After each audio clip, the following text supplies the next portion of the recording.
Hi everybody, it's Cheryl from Yikes, I'm a Chicken Mom. And today I want to talk to you about how I went about choosing the kind of chicken coop that I wanted. The very first thing I did was I got on Pinterest, which I love Pinterest, and I made a board called Coops. And I pinned everything that I thought I might want, that I loved, that I had to have, right to that coop board. So that has been a really handy reference for me to have. And YouTube, I spent a lot of time, as I said in one of the other videos, surfing around on YouTube, looking at other people's chicken coops, and anything I found, I just saved that to my watch later folder on YouTube so I could have it handy to show my husband what it was that I would like to have in my coop.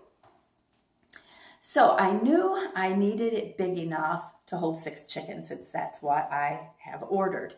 And after looking around on the internet, I decided to go with 3 square feet per chicken inside the coop. And I had read that, especially being here in Ohio, chickens do spend time inside the chicken coop if the weather is windy or maybe rainy or cold. And so I didn't want them to get bored. And then the problem with them getting bored is they begin to pick at each other, and they need enough space. So 3 feet per chicken, square feet, sounded good.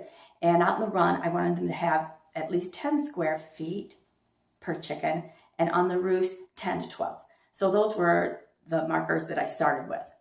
And that's how I came about that I wanted an 8 by 10 chicken coop. And I think this is going to accommodate not only the 6 girls that I have coming, but also in case of any chicken math that might just crop up. And it will also leave room for growing my flock later as some of the ladies depart over to chicken heaven and be replaced by new chicks. So on YouTube, I found some really seriously good looking coops on Carolina Coops YouTube videos and their website. And like I said, they are seriously good looking. They are the hutch style, and they are really pretty. And I really thought, oh, this is what I want. That would just look so nice out in my yard. But as I got thinking about it and tried to put myself in my chicken sloggers, let's just say that, out there when it's wet or raining or windy or snowing, and tending to my chickens in that kind of weather, I thought, oh my gosh, how am I going to get inside that chicken coop with them if it's the hutch style? They're about 3 feet up off the ground. That would entail me getting a ladder, having to put it up against the chicken coop, open up the big doors in the back, and if one of the girls was sick, that means I would have to crawl on my hands and knees through the litter, through the poop, under or over roost boards, and I could just see, it's just as about like to grab her, she would decide to fly across the other side, and here I'd have to go crawling and sludging back through chicken poop, and I thought, oh man, that is not for me. That does not sound like fun. But the hutch style coops also featured outdoor chicken boxes where you just lift up the egg lid box, and I thought, oh my gosh, that would be really nice too.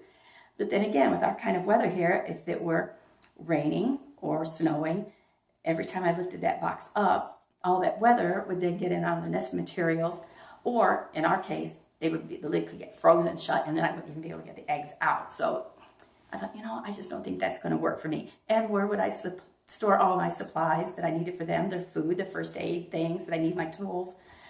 No, that's not going to work. So I decided and settled on a modified shed. I don't want it to sit on the ground because I didn't want any skunks, any raccoons, any groundhogs, anything like that making their nest underneath there. And I knew I wanted them elevated about 14 inches off the ground. After watching Kim's Chickens Next Door, they spend a whole lot of time underneath their coop. They really like it. It's shady. When it rains, they like to stay up under there. They like to make their dust bath bowls up under there, and they just really seem to enjoy that. So I needed that. So my coop is 8 by 10, elevated up off the ground about 14 inches. And when you first walk in, there's going to be a storage area for me where I can keep their first aid supplies, my tools, all of their food, anything like that I need. Plus, there's one other big plus for having a walk-in coop. Ladies, it can be decorated. Oh yes, that's what I want, is to decorate it. and I've already started collecting up things to decorate it from a Hobby Lobby and some antique stores that I've been to, and I've got some big plans how to decorate it really cute. So I'm looking forward to that. I want to show you one thing.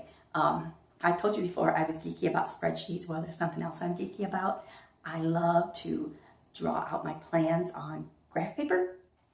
So I made a layout of my chicken coop on graph paper. And then I started thinking, oh, wait a minute. I think I can take this a step further. I'm going to make a model of my chicken coop out of graph paper. And I did, and I'm going to show it to you. And it's kind of interesting to see how it's already, some of the changes have already started to evolve as my husband has begun to build my coop. But I'm going to try to show this to you. Here it is. There is my model. Let's see here. Let me show you. Let me turn it around. There's the side. And this little flap is a ventilation window that was going to be covered with hardware cloth. This is the back with the little clean out door so that I can get the old litter out of there easily when it comes time to clean.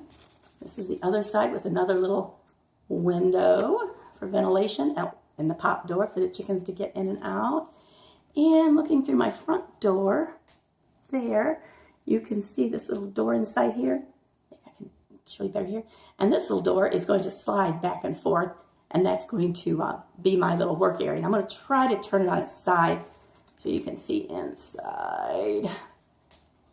Yeah, you can see the pop door there, and you can see my little work area there with the door.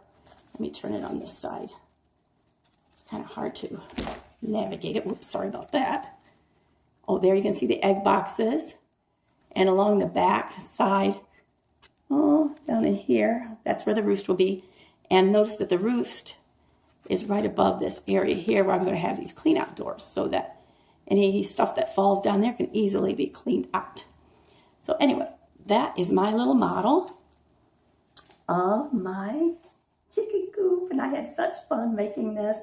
And I took it to work and showed everybody, and they were like, wow, how long did that take you?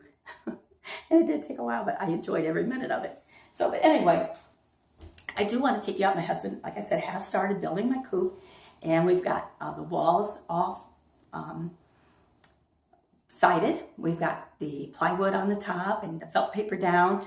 So the next is ordering the metal roofing, and he's going to start to cut out the doors and the windows and the pop door and all that kind of thing. So I think one of my next videos, I will be taking you on a little tour, even though it's not nearly done, but still you can kind of get an idea of where we're going with it.